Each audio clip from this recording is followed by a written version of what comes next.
Okay, let's get on to, because we've got an interview coming up with Tamitha Paul. But before we do that, I would quite like to have a look at this topic and just kind of reset the topic a little bit. There's there's a lot of stuff on TVNZ, probably on TV3 to actually have a look through. But the one thing I do want to show us is the actual timeline, because it's what we were talking about last night. When did this all start? What's going on? When did it happen? What's the story? And so let's just have a look at the timeline, and then we'll go have a chat with Tamitha. Let's take a closer look now, excuse me, at the relationship between Jevon McSkimming and the female complainant. He met the woman known in the report as Ms. Z in early 2016 through a sports club. She's 21, McSkimming 40, nearly twice her age. They form a sexual relationship. In July, he gets her a job with police, personally requesting she be based at Wellington Central Station, closer to McSkimming's place of work, rather than the police college where the role was based. Their relationship ends about 2 years later, sometime in early 2018, according to Ms. Z, and she finishes the police job in January. McSkimming becomes Deputy Commissioner in April 2023, welcomed by then top cop Andrew Costa. Between December that year and April 2024, the woman sends more than 300 emails to McSkimming and others with allegations against the officer.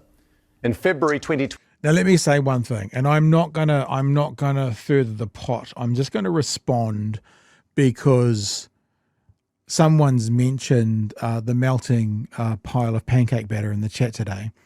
And when I was listening to that thing that I showed earlier, I heard him talking about, isn't it funny that all this happens when there's been focus on DEI and that kind of stuff.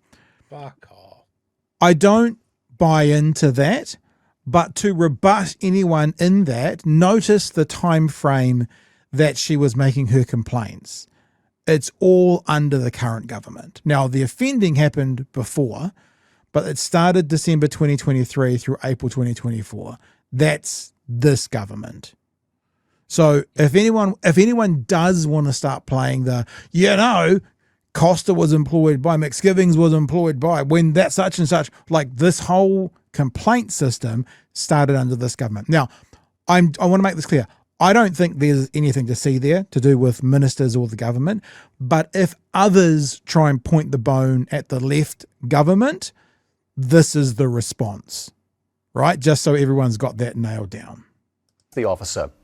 In February 2024, a joint police health department report identifies potential criminal and conduct concerns were alleged in the emails, suggesting referral to the Police Integrity Unit and the IPCA. No action was taken. 2 months later, Ms. Z made 3 complaints via the police online reporting portal, including allegations of sexual interaction without consent and a threat to use intimate video of her if she complained. That fell on deaf ears, and she was instead charged under the Harmful Digital Communications Act.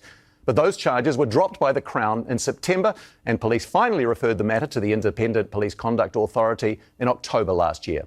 The IPCA report singles out top cops who didn't follow up on Ms. Z's complaints and others who stood up to their superiors to get a full investigation.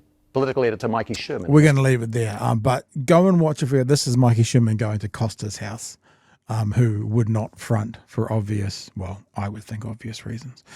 I guess be careful, allegedly, all that kind of stuff. But but the actual story that One News told tonight about the allegations as to what top cop, what senior police officer had to not do to further this through it's shocking. I mean, there are other words for it, but that one's accurate, is shocking. Before we go say g'day to Tamitha, Chewie, you got anything you want to add or throw out there? Yeah, look, I am not going to sit here and sort of try and link what senior police did based on the government at the time. I think it's definitely an in-house police thing. I agree. And I just, can we talk about when you're a police officer and the idea of having personal integrity is pretty core. I think everybody's expectation is pretty core to that role. Yeah. Right? I would think at the time, there were people around him that knew that he was having an affair with someone that was not his wife, obviously, that had a massive age difference. I think at that point, anyone around him with any shred of integrity That should have killed his fucking career. If this police officer was happy to lie to his wife, why would you trust any piece of work that went through his hands? Yeah. At that point. So that's where that could have stopped, right there and then. And then the ass covering, and we're just going to ignore this woman, and then we're going to charge her with a crime because she's used the only fucking tool that she has, which was spamming the shit out of everyone that would listen and the majority of people that didn't want to. Yeah.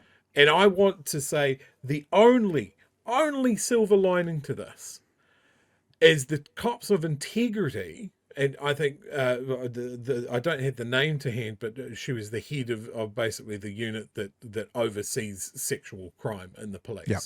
Yeah. Went, hang on, we haven't followed a single procedure that we have for this. What the fuck is going on? And the personal integrity, exactly what McSkimming and his crew did not show at any point, she had all of it.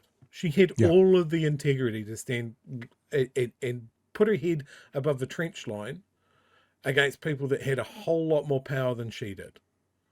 And although I have a lot of criticism sometimes and a natural mistrust of the IPCA, I think in this case they have done 100% the right thing by making all of this public. Yeah. The politicians that I've seen in the One News story, everybody, both sides of the aisle, every party is furious with the police for this. Yeah. And rightly so. Yep. And I watched a little bit of the House today. In fact, I watched Tamitha in the House today because she's the spokesperson for police.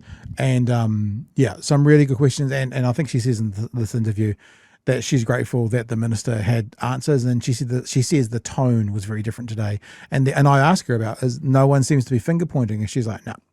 So it's fairly obvious that it's like what will finally bring a government, a parliament together. It seems that this is it.